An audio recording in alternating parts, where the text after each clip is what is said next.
Assalamualaikum warahmatullahi wabarakatuh.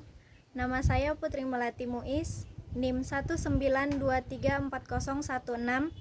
Saya mahasiswa Universitas Negeri Padang, Prodi Perpustakaan dan Ilmu Informasi. Baik, di sini saya akan menjelaskan mengenai manajemen. Untuk memenuhi tugas akhir UAS mata kuliah manajemen koleksi. Manajemen dalam kehidupan sehari-hari sebenarnya sudah banyak dipraktikkan. Pengertian ilmu manajemen secara wajib Anda pahami agar dapat diimplementasikan dengan baik. Secara umum, manajemen adalah suatu proses di mana seseorang dapat mengatur segala sesuatu yang dikerjakan oleh individu atau kelompok. Manajemen perlu dilakukan guna mencapai tujuan atau target dari individu atau kelompok tersebut secara kooperatif menggunakan sumber daya yang tersedia. Dari pengertian tersebut, ilmu manajemen dapat diartikan sebagai kemampuan dalam mengatur sesuatu agar tujuan yang diinginkan dapat tercapai dan terpenuhi. Sebetulnya, hal ini sudah sering terjadi dalam kehidupan nyata. Banyak orang sudah mempraktikkannya dalam kehidupan sehari-hari. Selain itu, manajemen juga dapat diartikan menurut etimologinya. Manajemen berarti sebagai seni mengatur dan melaksanakan. Berdasarkan bahasa Prancis kuno, manajemen juga dapat diartikan sebagai perencanaan, koordinasi, serta pengatur sumber daya yang ada demi mencapai tujuan efektif dan efisien. Nah, manajemen menurut para ahli dari berbagai ahli menyatakan pengertian manajemen. Mary Parker menyatakan bahwa manajemen adalah seni dalam menyelesaikan tugas melalui perantara. Dalam hal ini, manajemen dapat diartikan sebagai suatu kegiatan yang mengarahkan manajer atau mengarahkan bawahan atau orang lain dalam menyelesaikan pekerjaan demi tercapainya suatu tujuan. Untuk Robert Terry menyatakan bahwa manajemen sebagai proses khas dari beberapa tindakan seperti perencanaan, pengorganisasian, penggerakan, dan pengawasan. Dan menurut Ricky, manajemen adalah proses perencanaan, organisasi, koordinasi, dan kontrol pada sumber daya agar tujuan tercapai secara efektif dan efisien. Efektif di sini maksudnya tujuan dapat tercapai suatu rencana, dan efisien berarti bahwa manajemen dilakukan secara cermat, terorganisir, dan tepat waktu. Berbeda dengan Lawrence, Apple mengartikan bahwa manajemen sebagai keahlian dalam membangkitkan orang lain agar bersedia melakukan sesuatu. Tak harus seseorang, keahlian manajemen juga dapat dimiliki oleh organisasi atau kelompok. Nah, ada beberapa unsur penting dalam melaksanakan kegiatan manajemen. Yang pertama ada manusia.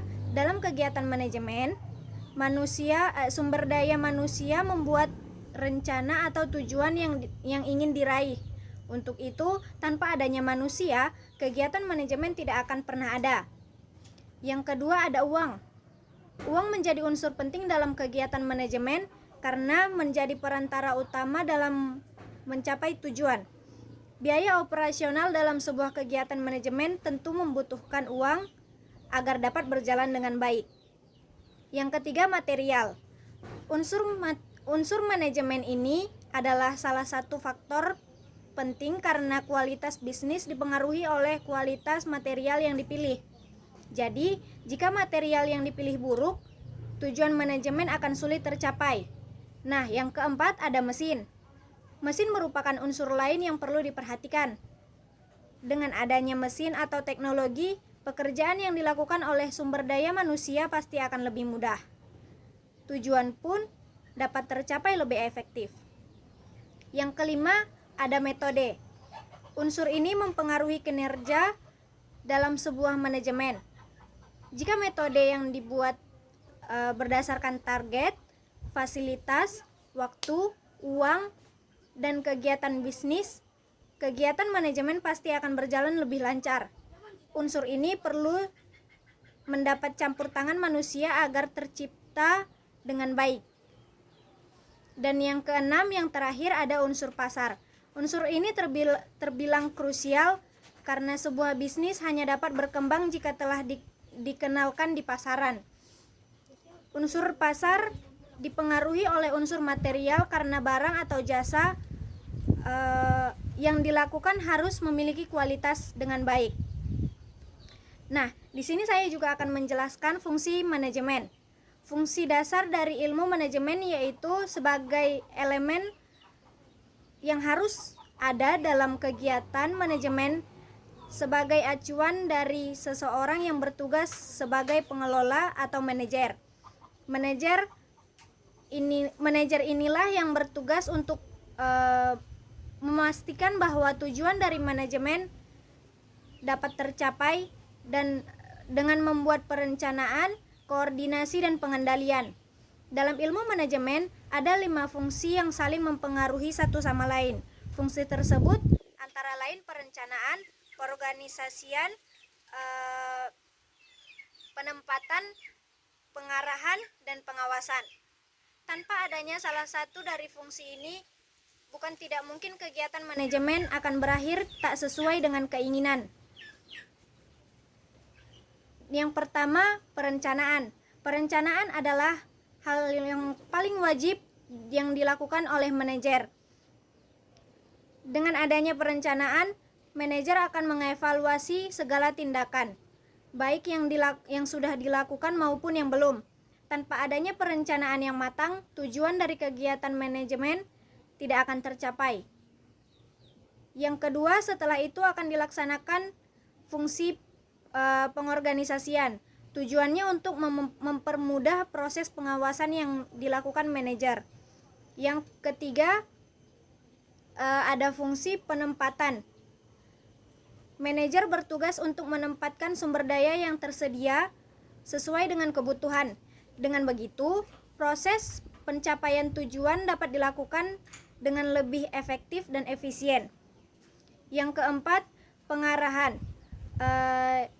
Sebagai sumber upaya agar perencanaan yang telah dibuat dapat berjalan dengan lancar, jadi pengarahan perlu dilakukan agar segala sesuatu yang dilakukan dapat berjalan sesuai arahan atau rencananya.